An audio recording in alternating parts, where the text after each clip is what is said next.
पूर्णमदः पूर्णमिदं पूर्णात् पूर्णमुदच्यते पूर्णस्य पूर्णमादाय पूर्णमेवावशिष्यते।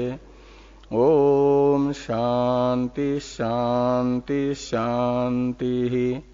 शंकरं शंकराचार्यं केशवं बादरायणं सूत्रभाष्य कृतौ वंदे भगवन्तौ पुनः पुनः। ईश्वरो गुरुरात्मेति मूर्तिभेद विभागिने व्योमवद्व्याप्तदेहाय दक्षिणामूर्तये नमः। ओम शांति शांति शांति। ब्रह्म सूत्र के द्वितीय अध्याय के प्रथम पाद के आरंभणाधिकरण का विचार हम लोग कर रहे हैं। इस अधिकरण में 7 सूत्र हैं। उनमें से प्रथम सूत्र का व्याख्यान हो गया है। द्वितीय सूत्र के व्याख्यान रूप भाष्य का हम लोग विचार कर रहे हैं। द्वितीय सूत्र है भावे चोपलब्धे। इस सूत्र का भाष्यकार भगवान ने 2 प्रकार से व्याख्यान किया है। भावे चोपलब्धे का एक प्रकार से जो व्याख्यान भाष्य में हुआ उसकी चर्चा हो गई थी। ये बताया गया कि केवल आरम्भण शब्दादि से ही कार्य का अपने कारण से अनन्यत्व सिद्ध होता है, ऐसी बात नहीं। आरम्भण शब्दादि तो कारण से कार्य का अनन्यत्व बता ही रहे हैं। युक्ति प्रमाण यानी अनुमान प्रमाण से भी कार्य कारण से अनतिरिक्त ही सिद्ध होता है, अनन्य सिद्ध होता है। इसे बताने के लिए ये सूत्र है भावे चोपलब्धे। इस प्रकार की व्याख्या भाष्य में भाष्यकार भगवान ने की और वह अनुमान प्रमाण बताने के लिए पहले एक दृष्टांत में कार्य का अपने कारण से अनन्यत्व सिद्ध करने के लिए दृष्टांत बताया घट का। घट रूपी कार्य अपने कारणभूत मृत्तिका से अनन्य है। घटो मृद अनन्य। मृद भाव मृत सत्वोपलब्धि क्षण नियत उपलब्धिमत्वात्। ये जो हेतु था, इस हेतु से ये बताया गया कि घट अपने कारणभूत मिट्टी से अनन्य है, क्योंकि मिट्टी के रहते हुए ही घट की उपलब्धि होती है। मिट्टी न हो उसकी कारणभूता तो घट की उपलब्धि भी नहीं होगी। तो घटोपलब्धि नियम से मिट्टी के अस्तित्व की अपेक्षा रखती है। मिट्टी के सत्व से ही उपलब्ध होने वाला घट माना जाएगा कि मिट्टी से अलग नहीं है, मिट्टी से अनन्य है। तो इस दृष्टांत में जैसा है ऐसे दार्ष्टान्त में मिट्टी का ये जो मिट्टी स्थानीय कारणभूत ब्रह्म है और घट रूपी कार्य स्थानीय है जगत, तो इस जगत का भी अपने कारणभूत ब्रह्म से अनन्यत्व है। क्यों? तो अपने कारणभूत जो सत तत्व है ब्रह्म, उसके बिना उपलब्ध न होने से जगत जब भी उपलब्ध होगा तो कारणभूत ब्रह्म की सत्ता से ही उपलब्ध होता है, उपलब्धि से ही उपलब्ध होता है। इसलिए ब्रह्म से अनन्य है जगत। इस प्रकार का यह प्रथम व्याख्यान जो भाष्य में हुआ था इस पर चर्चा हो गई है। अब सूत्र का पाठांतर मान करके भाष्यकार भगवान व्याख्यान कर रहे हैं भावाच्य उपलब्धे इत्यादि से। भावाच्य उपलब्धे है इत्यादि भाष्य वाक्य का अवतरण है टीका में। अनुमानार्थत्वेन सूत्रम व्याख्याय पाठांतरेण प्रत्यक्ष परतया व्याचष्टे भावाच्य इति। भावे चोपलब्धे ऐसा सूर्यमान पाठ मान करके यह सूत्र कारण के साथ कार्य का अनन्यत्व बताने वाला है। अनुमान प्रमाण से कार्य के साथ कार्य का कारण के साथ अनन्यत्व निश्चायक अनुमान प्रमाण को बताने वाला भावे चोपलब्धे यह सूत्र है। इस रूप से व्याख्यान भाष्य में इस सूत्र का कर दिया। अब कहते हैं कि प्रत्यक्ष प्रमाण से भी कार्य का अपने कारण से अनन्यत्व सिद्ध होता है। इस कार्य का कारण के साथ अनन्यत्व बताने वाला प्रत्यक्ष प्रमाण भी है। और इस अर्थ को बताने के लिए प्रत्यक्ष प्रमाण से कार्य कारण से अनन्य है इत्याकारक अर्थ को बताने के लिए यह सूत्र है। इस रूप में इस सूत्र की व्याख्या भाष्यकार भगवान भावाच्य उपलब्धे इत्यादि से कर रहे हैं। यह टीका में टीकाकार ने लिखा कि अनुमानार्थत्वेन सूत्रम व्याख्याय पाठांतरेण प्रत्यक्ष परतया व्याचष्टे भावाच्य इति। अब भाष्य में देखिए भावाच्योपलब्धे इति वा सूत्रम, कहते भावे चोपलब्धे ऐसा सूत्र न मान करके यानी भावे पद में ही सप्तमी न मान करके पंचमी माना जाए।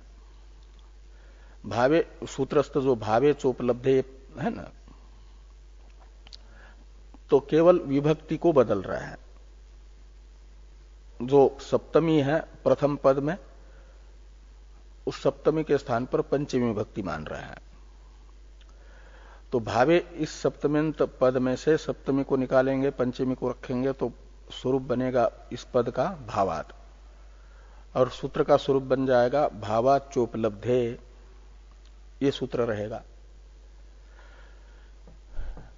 और भावात ये पंचम्यंत हेतु होगा, और उपलब्धे ये पंचमी न समझ करके षष्ठी समझना। पहले तो भावे चोपलब्धे ये जो पाठ था सप्तम्यंत, तो उपलब्धे ये पंचम्यंत था। और भावे चोपलब्धे उपलब्धे ऐसा सूत्र पाठ रहेगा, तो उस समय उपलब्धे इसे पंचम्यंत न समझ करके समझना षष्ट्यंत। पंचमी षष्ठी दोनों में एक ही बनेगा। तो उपलब्धे है भावात, और उपलब्धि का अर्थ है प्रत्यक्ष प्रमाण, प्रत्यक्ष उपलब्धि। तो कहते हैं प्रत्यक्ष प्रमाण भी भावात यानी विद्यमान होने से, और प्रथम सूत्र से प्रतिज्ञा की अनुवृत्ति ले आइए तद अनन्यत्व इस पद की, तो अर्थ निकलेगा कार्यम कारणात अनन्यम, कार्यम कारणात अनन्यम ये प्रतिज्ञा होगी। और हेतु है उपलब्धे है भावात, और उपलब्धि का अर्थ है प्रत्यक्ष प्रमाणस्य ऐसा, और भावात का अर्थ है सत्वात विद्यमानत्वात। कार्य का अपने कारण के साथ अनन्यत्व है। क्यों? तो कहते प्रत्यक्ष प्रमाण इस अर्थ को बताने वाला विद्यमान होने से, प्रत्यक्ष प्रमाण से ही कार्य का कारण के साथ अनन्यत्व दिख रहा है। और सूत्र में एक च शब्द बचेगा भावाच्य उपलब्धि में। ये च शब्द रहेगा जो प्रथम सूत्र ने बताया हुआ हेतु है उस हेतु का समुच्चायक। प्रथम सूत्र ने तो श्रुति प्रमाण बताया, वाचारंभण शब्दादिभ्य से। उस हेतु का समुच्चायक है च। इसलिए अर्थ निकलेगा कि ये जगत अपने कारण ब्रह्म से अनन्य है। क्यों? तो प्रत्यक्ष प्रमाण इस अर्थ का संपादक विद्यमान होने से। और च शब्द बता रहा है श्रुति प्रमाण भी। इसलिए केवल एक श्रुति मात्र से ही कार्य का अपने कारण के साथ अनन्यत्व सिद्ध हो रहा हो, ऐसी बात नहीं, प्रत्यक्ष प्रमाण से भी सिद्ध हो रहा है। ये इस सूत्र का अर्थ निकलेगा पाठांतर में। इसी प्रकार का अर्थ भाष्यकार भगवान बता रहे हैं। तो भावाच्योपलब्धे इति वा सूत्रम, इसका अर्थ कर रहे हैं कि न केवलम शब्दात एव कार्य कारणयोः अनन्यत्वम प्रत्यक्षोपलब्धि भावाच्य तयोः अनन्यत्वम इत्यर्थ। ये पाठांतर में सूत्र का अर्थ निकलेगा कि केवल शब्द प्रमाण से ही कार्य कारण का अनन्यत्व सिद्ध होता है, ऐसी बात नहीं, अपितु प्रत्यक्ष प्रमाण से भी कार्य कारण का अनन्यत्व सिद्ध होता है। प्रत्यक्ष उपलब्धि भावाच्य में जो च है, यानी मूल सूत्र में ही जो च है, उसका अर्थ कर रहे हैं टीकाकार कि पूर्व सूत्रोक्त आरंभन शब्द समुच्चयार्थ चकार। पूर्व सूत्र है इस अधिकरण का प्रथम सूत्र, और इस अधिकरण के प्रथम सूत्र में कार्य का कारण के साथ अनन्यत्व ज्ञापन के लिए प्रयुक्त जो हेतु है, आरंभण शब्द रूपी हेतु, उस हेतु का समुच्चायक सूत्रस्थ चकार है। आगे है भाष्य में देखिए कि भवती ही प्रत्यक्षोपलब्धि ही कार्य कारणयोः अनन्यत्वे तद यथा तंतु संस्थाने पटे तंतु व्यतिरेकेन पटो नाम कार्यम नैव उपलभ्यते केवलास्तु तंतवः आतान्वितान्वन्तः प्रत्यक्षम उपलभ्यन्ते। तो ये कह रहे हैं कि भवती ही प्रत्यक्षोपलब्धि कार्य कारणयोः अनन्यत्वे, ये विषय सप्तमी है। यानी कार्य कारण के अनन्यत्व विषयक प्रत्यक्ष प्रमाण विद्यमान है, प्रत्यक्ष प्रमाण हो जाती है कार्य कारण के अनन्यत्व विषयक। कैसे होती है? तो उदाहरण बता रहे हैं कि तद यथा, जैसे कि वस्त्र है, वस्त्र है कार्य, और वस्त्र रूपी कार्य का कारण है तंतु। तो जिन तंतुओं से वस्त्र बना है, उन तंतुओं के बिना वस्त्र का ग्रहण नहीं होता।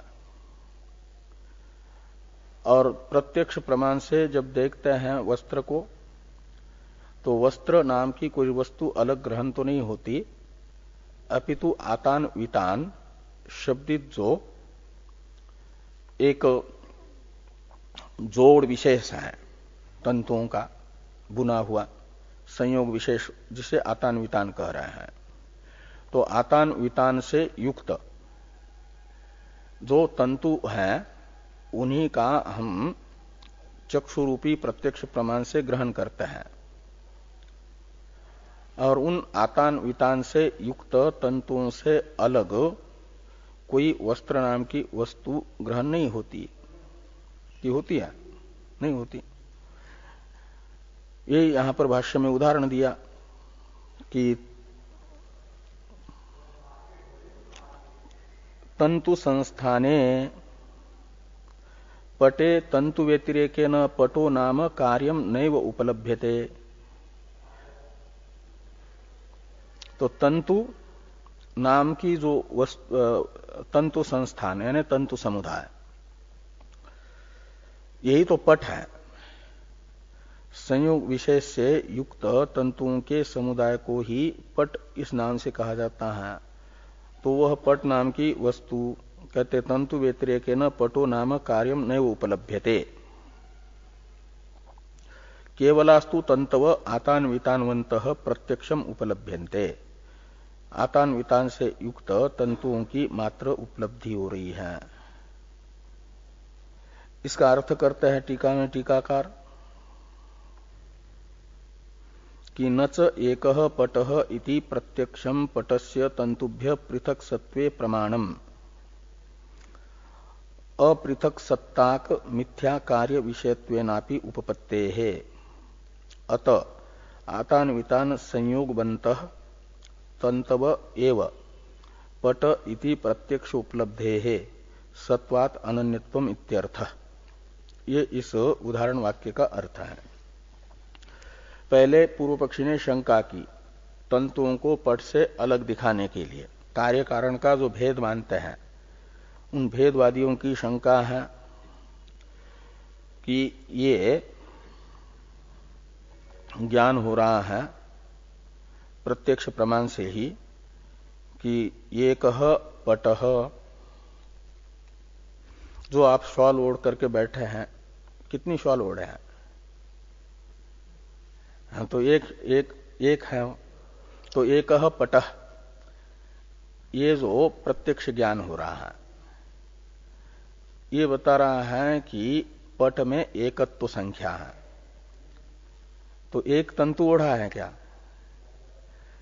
तो तंतु तो अनेक है, लेकिन ये जो प्रत्यक्ष प्रतीति होती है कि एक पटः, यह प्रत्यक्ष प्रतीति ये बता रही है कि पट तो एक है और उसके कारणभूत तंतु अनेक है। तो जो एकत्व संख्या से युक्त है पट, वह बहुत्व संख्या से युक्त तंतु से अनन्य कैसे होगा? एकत्व और अनेकत्व में विरोध है ना। इसलिए अनेकत्व संख्या से युक्त जो तंतु है उससे अनन्यत्व एकत्व संख्या से युक्त पट का नहीं होगा, अन्यत्व ही रहेगा, भेद ही रहेगा। इस प्रकार की पूर्व पक्षी यदि शंका करते हैं तो सिद्धांती कह रहे हैं कि इति न वाच्यम, ये शंका नहीं की जा सकती। एकः पटः इति प्रत्यक्षम पटस्य तंतुभ्य पृथक सत्वे प्रमाणम, ये प्रत्यक्ष प्रमाण है पट तंतु से भिन्न होने में।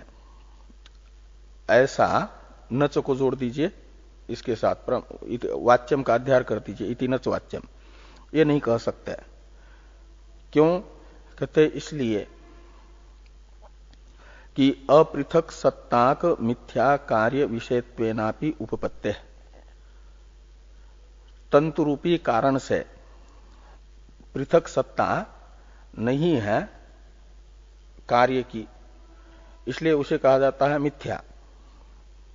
जैसे रस्सी में कल्पित सर्प रस्सी से अपृथक सत्ताक है, इसलिए उसे मिथ्या कहा जाता है। और उस मिथ्या कार्य को विषय बना करके भी एकः पटः इस प्रतीति की उपपत्ति हो जाती है। उसके लिए इसे प्रमा मानने की जरूरत नहीं है, तो भ्रम है।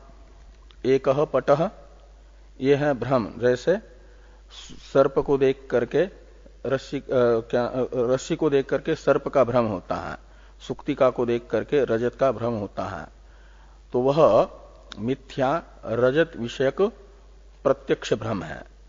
ऐसे एकः पटः ये अनेक तंतुओं को देख करके ही, आतान वितानवान अनेक तंतुओं को देख करके प्रतीति हो रही है भ्रांति से एकत्व की। एकः पट ऐसी, वो तो मिथ्या कार्य विषयक भ्रांति होने के कारण उसे प्रमाण नहीं कहा जा सकता। ये यहां पर सिद्धांति ने समाधान दिया कि अपृथक सत्ताक मिथ्या कार्य विषयत्वेनापि उपपत्ते। इसलिए क्या होगा? तो कहते हैं अतः आतान वितान संयोगवन्तः तंतव एव पट इति प्रत्यक्षोपलब्धे आतान वितान से युक्त तंतु ही पट के रूप में उपलब्ध हो रहे हैं। कोई पट नाम की अलग वस्तु नहीं है। प्रत्यक्ष उपलब्धे है सत्वात अनन्यत्वम, इसलिए पट का जो है अपने कारणभूत तंतुओं के साथ अभेद है, अनन्यत्व है। ये अर्थ हुआ तद यथा तंतु संस्थाने इत्यादि का। अब तथा तंतुषु अंशव अंशुषु तदवयवा इत्यादि भाष्यवाक्य की अवतरण टीका है। पट न्यायम तंत्वादौ अतिदिशति तथा इत्यादि ना, ये जो पट न्याय है, यानी पट का अपने कारणभूत तंतुओं के साथ अनन्यत्व बताने वाला जो प्रमाण है, प्रत्यक्ष प्रमाण, उसको तंतुओं में भी दिखाया जा रहा है कि जैसे तंतु का कार्य पट तंतु से पृथक नहीं है, क्योंकि आतान वितान से युक्त तंतु ही तो पट के रूप में उपलब्ध हो रहे हैं। ऐसे ही तंतु स्वयं भी तो कार्य है, उनके जो अवयव हैं उनका, तो वो तंतुओं के अवयवों से तंतु अलग नहीं है, वो उनसे बना हुआ है, इसलिए वही तो प्रतीत हो रहा है तंतु के रूप में। ये न्याय बताया जा रहा है कि तथा तंतुषु अंशवः, तो ये जो तंतु रूपी कार्य है वह अपने कारण रूप अंशों से अलग नहीं है, और वे जो फिर अंश हैं तंतु के कारण रूप, वे भी तो किसी के कार्य हैं अपने अवयव के, तो वे तंतु के कारण रूप अंश भी अपने कारणभूत अवयवों से अपृथक है, पृथक नहीं है, अनन्य है। ऐसा प्रत्यक्ष से उपलब्ध होगा। जितना जितना इंद्रिय गोचर होगा वो सबका सब कार्य अपने कारण से अनतिरिक्त है, ये प्रत्यक्ष प्रमाण से निश्चित होगा, ये कहा। आगे अनया इत्यादि से मूल कारण तक पहुंच रहे हैं। उससे पहले ये जो तथा तंतुषु अंशव इत्यादि भाष्य वाक्य हैं, इसका अर्थ कर रहे हैं टीकाकार, इसको देखिए। प्रत्यक्षोपलब्ध्या तत्तत् कार्ये कारण मात्रम परिशिष्यते इत्यर्थ। ये तथा तंतुषु अंशव अंशुषु तदवयवा इत्यादि वाक्य का यह अर्थ निकला कि प्रत्यक्ष प्रमाण से ये निश्चित होता है कि पटादि जो कार्य हैं उनमें कार्य का जो नाम रूप है वह कल्पित है और कारण ही सत्य है, कारण का ही परिशेष निश्चित होता है।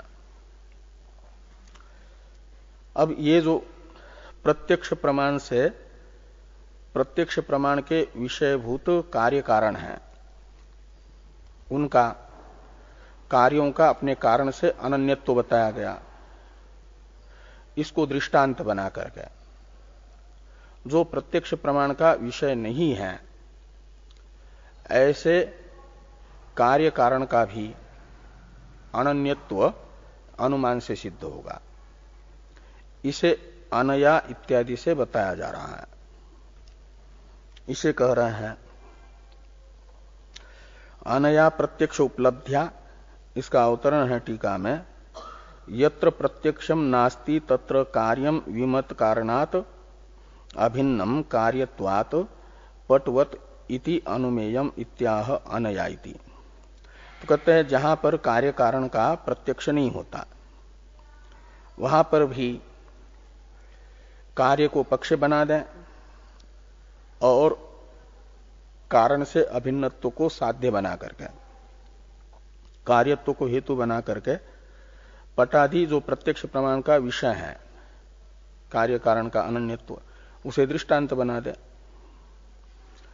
और वो अनुमान करके उस अनुमान से निश्चित कर लें कि जो प्रत्यक्ष प्रमाण का अविषयभूत कार्य कारण है उनमें भी अनन्यत्व ही है। इसे यहां पर कहा कार्यम विमत कारणात अभिन्नम कार्यत्वात पटवत इति अनुमेयम। तो कार्यम शब्द से लेना ये जगत, सारा जगत भी। विवाद तो जगत का कारण कौन होगा इस पर चल रहा है ना। सांख्यादि कहना चाहते हैं कि प्रधानादि जगत के कारण है, और वेदांत बता रहा है कि जगत का कारण ब्रह्म है। ये तो वायुवानी भूतानि जायन्ते येन जातानि जीवन्ति। और कार्य कारण का भेद मानने वाले भेदवादी का कथन है कि कार्य का, जगत रूपी कार्य का अपने कारण के साथ भेद है।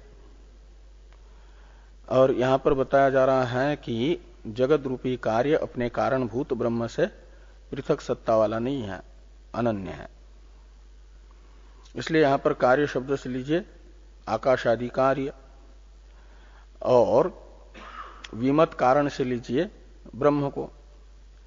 तो विमत कारणात अनन्यम यानी अपृथक सत्ताकम, क्यों? तो कार्यत्वात्।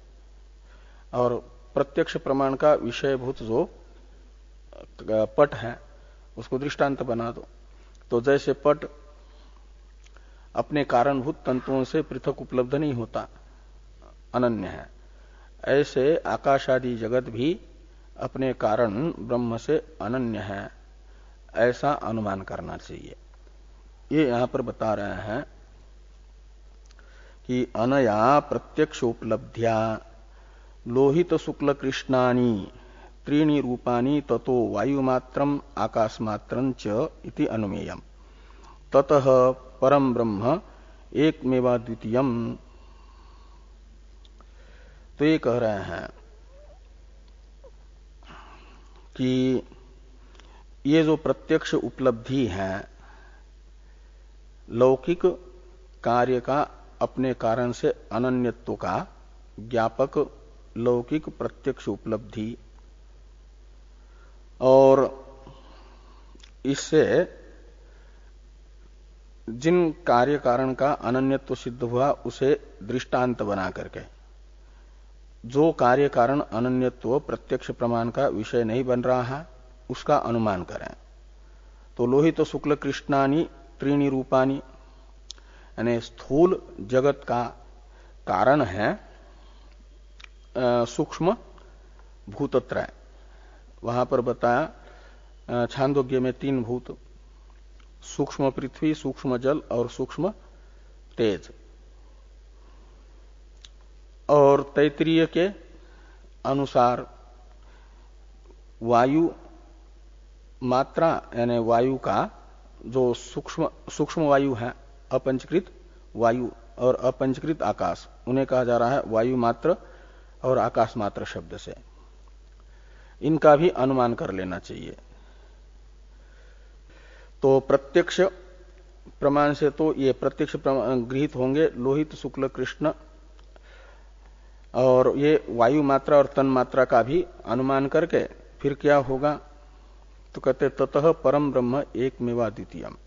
और फिर उससे आगे अनुमान करना चाहिए कि ये सूक्ष्म कार्य भी, तो ये सब छांदोग्य में प्रक्रिया 6वें अध्याय में आएगी कि ये सूक्ष्म भूत भी तो कार्य हैं, तो इसका भी कोई ना कोई कारण जरूर होगा। तो जैसे पटादि कार्य अपने कारण से अनन्य है, ऐसे ये जो स्थूल भूतों के कारण के रूप से अनुमित सूक्ष्म भूत हैं, गंध तन्मात्रादि रूप, वे भी स्वयं कार्य होने के कारण जिस कारण से उत्पन्न हुए हैं उससे अनन्य है। और वह कारण कौन है? सत है। इसलिए कहते हैं ततः परम ब्रह्म, वही तो मूल कारण है पर ब्रह्म, एकमेवा द्वितीयम्। ये सूक्ष्म पंचभूतों के भी कारण के रूप में पर ब्रह्म का अनुमान होगा, और वो पर ब्रह्म है एकमेवा द्वितीयम्। इस प्रकार ये ब्रह्म सूत्र के प्रथम अध्याय के द्वारा जो ये बताया गया एकमेवा द्वितीय ब्रह्म में वेदांतों का समन्वय वह उचित है। अब भाष्यस्थ तत्र इत्यादि अंतिम वाक्य है, उसका अवतरण है टीका में। कारण परिशेषे प्रधानादिकम परिशिष्यता न ब्रह्म इत्यताह तत्र सर्वेति। कहते कारण परिशेषे, यदि कारण को ही शेष रखना है तो प्रधानादिकम परिशिष्यताम, प्रधानादि जो कारण है उन्हीं को शेष रखा जाए।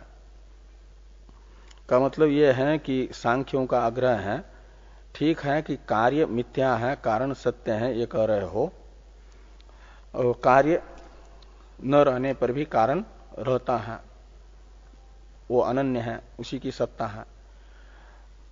तो इस प्रक्रिया से तो केवल कारण की सत्यता सिद्ध हो रही है, कार्य का मिथ्यात्व सिद्ध हो रहा। तो ये माना जाए कि वो जो सत्य कारण है, वह सत्य कारण सांख्यों का आग्रह है प्रधान है, वैशेषिकों का आग्रह है कि वो परमाणु है, और शून्यवादी का आग्रह है कि वह शून्य है। प्रधानादिकम में आदि शब्द से उनको लीजिए, परमाणु आदि को।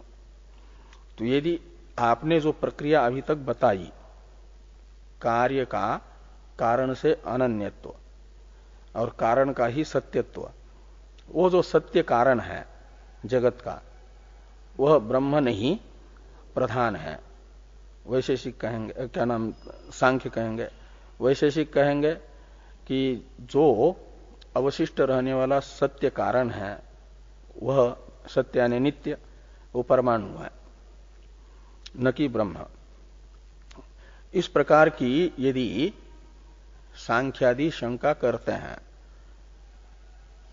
तो इसका उत्तर देने के लिए ये कह रहे हैं कि जो अवशिष्ट रह रहा है जगत का कारण, सूक्ष्म आकाशादि भूतों के भी कारण के रूप से परिशेष रहने वाला, परिशिष्ट रहने वाला जो जगत का कारण है, वह प्रधानादि नहीं अपितु ब्रह्म ही है।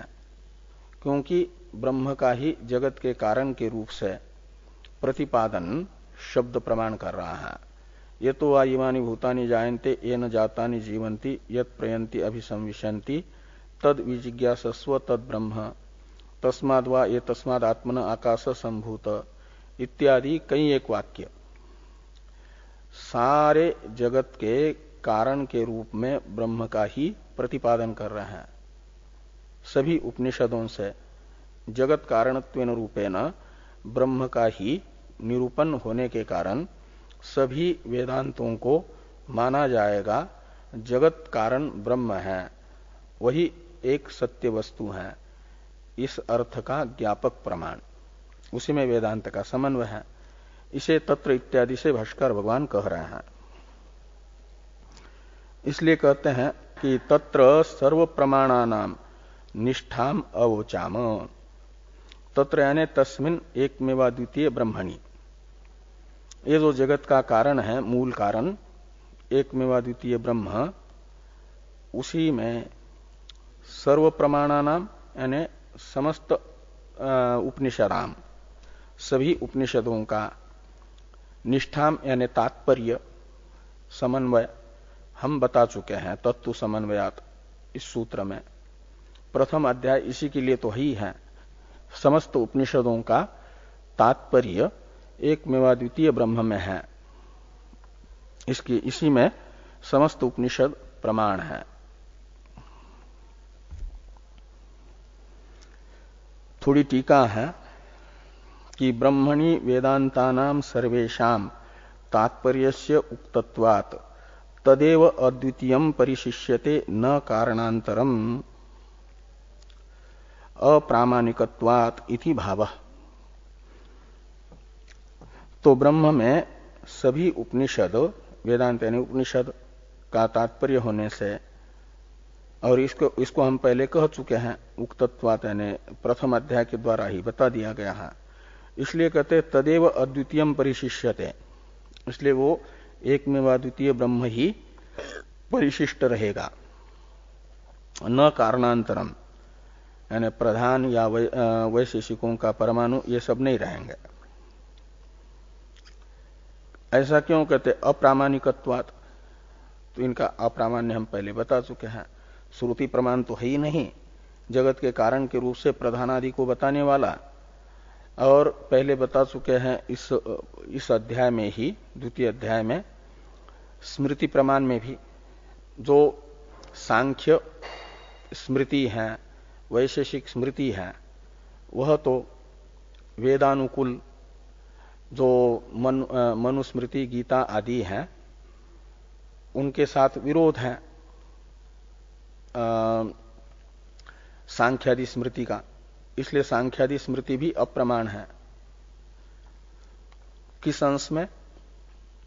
जगत कारण के निर्णय में। जगत कारण के निर्णय के लिए सांख्यादि स्मृतियों को प्रमाण नहीं माना जा सकता, ये पहले कह चुके हैं। तो यही यहां पर कह रहे हैं। और ऐसे तर्क प्रमाण से भी प्रधान आदि का जगत के प्रति कारण तो सिद्ध नहीं होता। तो इसलिए अप्रामाणिकत्वात् ये हेतु बताया कि न कारणांतरम अप्रामाणिकत्वात्, यानी सांख्या प्रधान आदि जगत के कारण है, इसको बताने वाला कोई प्रमाण न होने से। इस प्रकार इस आरंभण अधिकरण के द्वितीय सूत्र का भी विचार संपन्न होता है। तृतीय सूत्र है सत्वाच्चावरस्य इत्यादि। इसका अवतरण है टीका में, इदं जगत सदात्मा एव सामानाधिकरण्य श्रुत्या सृष्टेः प्राक् कार्यस्य कारणात्मना सत्वं श्रुतम् तद अन्यथा अनुपपत्त्या उत्पन्नस्यापि जगतः कारणात् अनन्यत्वम् इत्याह सूत्रकारः सत्वाच्चैति। तो इदं जगत सदात्मा एव, तो ये जो जगत है वह सत्स्वरूप ही है। क्यों? तो कहते सामानाधिकरण्य श्रुत्या सृष्टेः प्राक् कार्यस्य कारणात्मना सत्वं श्रुतम्। ये सदैव सौम्य इदमग्र आसीत, ये है समानाधिकरण श्रुति। सर्वम खलुदम ब्रह्म, ये भी है समानाधिकरण श्रुति। यानी जगत के बोधक शब्द तथा कारण का बोधक जो शब्द हैं उनमें समान विभक्तिक प्रयोग है। सदैव सौम्य इदमग्र आसीत में सत प्रथमांत है, तो इदम भी प्रथमांत है। तो एक वाक्य में जो समान विभक्त्यंत पद होते हैं उनको कहा जाता है एक दूसरे का समानाधिकरण। तो सदैव सौम्य इदमग्र आसीत इस वाक्य में कारण का बोधक जो सत शब्द है वो भी प्रथमांत, तो कार्य का बोधक इदम शब्द भी प्रथमांत है। इसलिए इन दोनों का समानाधिकरण प्रयोग होगा, इनको कहा जाएगा समानाधिकरण। ऐसे सर्वम खलुदम ब्रह्म, इसमें भी इदम प्रथमांत है, ब्रह्म भी प्रथमांत है, समानाधिकरण प्रयोग हुआ। और इसी समानाधिकरण को हेतु बना करके ये कहा जा रहा है कि इदम जगत सदात्मैव सदैव सौम्य इदमग्र आसीत। इसमें जो इदम शब्द है उसका अर्थ कर दिया जगत, और वह सद आसीत का अर्थ कर रहे हैं कि सदात्मैव, यानी सतरूप ही है, सत्स्वरूप ही है। ये जो समानाधिकरण श्रुति है वह ये बता रही है कि कार्यस्य सृष्टेः प्राक् कारणात्मना सत्वं श्रुतम्। कार्य सत है, ये श्रुति बता रही है। लेकिन कार्यात्मना सत नहीं है, कारणात्मना सत है। सदैव सौम्य इदमग्र आसीत, यह श्रुति जगत की उत्पत्ति से पहले जगत को सत शब्दित कारण के रूप से सद बता रही है, कारण रूप से विद्यमान है करके कह रही है। इसलिए क्या होगा, तो कहते हैं तद अन्यथा अनुपपत्त्या उत्पन्नस्यापि जगतः कारणात् अनन्यत्वम इत्याह सूत्रकारः। तो तद अन्यथा अनुपपत्त्या यानी अर्थापत्ति प्रमाण, श्रुत अर्थापत्ति प्रमाण बताया जा रहा है। द्वितीय यानी प्रथम सूत्र ने कार्य कारण का अनन्यत्व बोधक श्रुति प्रमाण बताया, वाचारंभण शब्दादि। द्वितीय सूत्र ने कार्य कारण का अनन्यत्व बोधक अनुमान प्रमाण तथा प्रत्यक्ष प्रमाण बताया। ये जो तृतीय सूत्र है, इस तृतीय सूत्र से कार्य का अपने कारण के साथ अनन्यत्व को बताने वाला बताया जा रहा है आपका अर्थापत्ति प्रमाण। तो इसलिए कहते हैं कि सत्वा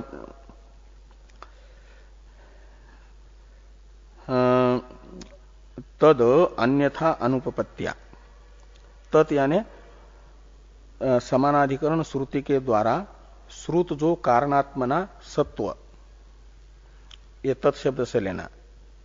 सदैव सौम्य इदमग्र आसित, इस श्रुति ने जो कार्य में कारणात्मना सत्व बताया है, वह सत्व अन्यथा अनुपपत्त्या का अर्थ है अर्थापत्ति। जब तक स्थिति अवस्था में भी कार्य को कारणात्मना ही सत स्वीकार नहीं करेंगे, तब तक वह श्रुत कारणात्मना सत्व कार्य का सिद्ध नहीं हो पाएगा। इसलिए तद अन्यथा अनुपपत्त्या उत्पन्नस्यापि जगतः, उत्पन्न हुआ जो जगत है स्थिति काल में, उस समय भी कारणात् अनन्यत, तो कारण से उसका अनन्यत्व ही है। यह बात तृतीय सूत्र से भगवान वेदव्यास जी बता रहे हैं, सत्वाचावरस्य इत्यादि से। इस पर हम लोग चर्चा करते हैं कल।